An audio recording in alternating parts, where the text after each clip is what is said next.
नूरपुर नाम के एक गांव में रज्जो नाम की एक औरत रहती है। वो अपने बेटे की शादी राधा नामनी एक लड़की से करती है। राधा बहुत ही खूबसूरत और सुशील लड़की होती है। उसका व्यवहार भी बहुत अच्छा होता है। दोपहर का वक्त था, सब लोग सो रहे थे, लेकिन राधा जगी हुई थी। वो बार बार कुछ सोच रही थी और परेशान हो रही थी। उसकी नजर अपने पति पर पड़ती है जो सो रहा होता है। फिर राधा कुछ सोचते हुए घर से बाहर निकल जाती है। रास्ते में उसे सुनार मिलता है, मगर वो उसे नजरअंदाज करके अपने रास्ते पर चली जाती है। जब वो घर पर वापस आती है तो वो क्या देखती है, सुनार उसके घर में बैठा हुआ था और उसकी चुगलियां कर रहा था। आपको अपनी बहू पर नजर रखनी चाहिए। आपकी बहू रोजाना दोपहर के वक्त अजाने कहा जाती है। बहू का ऐसे चुप चुप कर अकेले बाहर जाना सही नहीं है। आप लोग मेरी बात पर बुरा नहीं मनाइएगा, मैं आपके भले के लिए ही कह रहा हूँ। अपनी बात कहने के बाद जब सुनार घर से बाहर जाने लगता है तो वो राधा को वहाँ पर खड़ा देखता है। राधा उसे अजीब नजरों से देख रही होती है,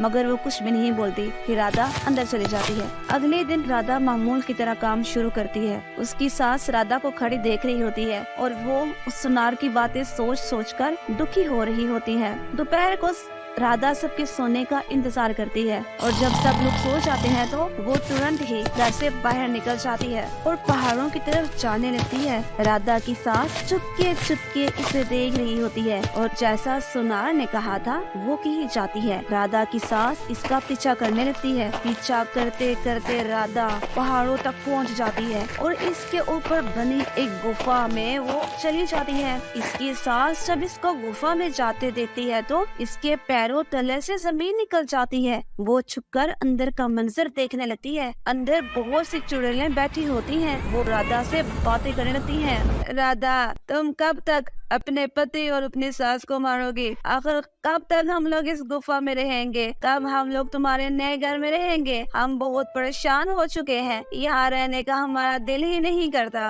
राधा अपने चुड़ैल दोस्तों से बातें करने के साथ साथ अपना चेहरा धोने लगती है। जैसे ही वो अपना चेहरा धोती है इसका असली चेहरा सामने आ जाता है। अरे बहन, चिंता क्यों करती हो? बस कुछ ही घंटों की बात है, फिर तो आज ही इनका काम तमाम हो जाएगा। राधा की सास ये सुनकर परेशान हो जाती है। वो तो कभी सोच ही नहीं सकती थी कि इसकी बहू कोई औरत नहीं बल्कि एक चुड़ैल है। फिर वो बहुत रोने लगती है और रोते रोते वहाँ से निकल जाती है। जब वो घर आती है तो अपने बेटे को कहती है, गाजिब हो गया, अभी मैं पहाड़ों की तरफ से आ रही हूँ। मैंने देखा राधा कोई लड़की नहीं बल्कि वो एक चुड़ैल है और वो चुड़ैलों के साथ मिलकर हमें मारने का प्लान बना रही थी। मुझे बहुत चिंता हो रही है। ये सुनकर राधा का शौहर भी परेशान हो जाता है। फिर इसका वो कोई उपाय सोचने लगता है। वो अपनी माँ से कहता है, घबराओ नहीं माँ, मेरे पास एक उपाय है। फिर वो अपनी माँ को इसका एक हाल बताता है। इसकी माँ रोते हुए कहती है, मैं कभी सोच भी नहीं सकती थी कि मेरी बहू एक औरत नहीं बल्कि चुड़ैल है।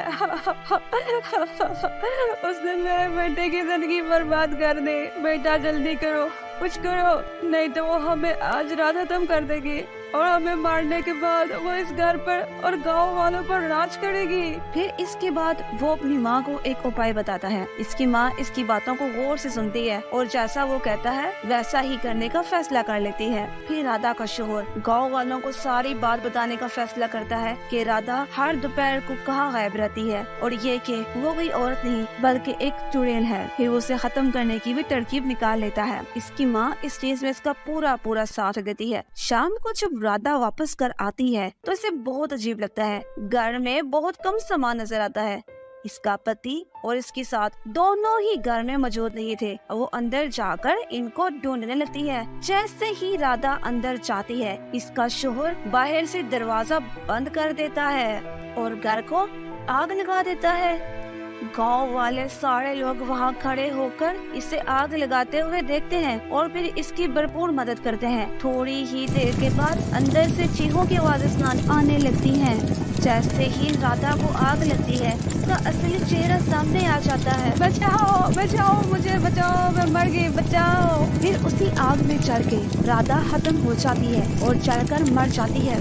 गाँव के सभी लोग उन माँ बेटे की समझदारी की बहुत तारीफ करते हैं, जिन्होंने अपनी समझदारी से पूरे गांव को उस चुड़ैल के साए से बचा लिया था। ऐसी ही मजेदार कहानियाँ सुनने के लिए हमारे चैनल को सब्सक्राइब कर लें और बेल आइकन को दबाना हरगिज मत भूलिएगा, ताकि हमारी आने वाली हर वीडियो आप लोगों तक पहुंचती रहे।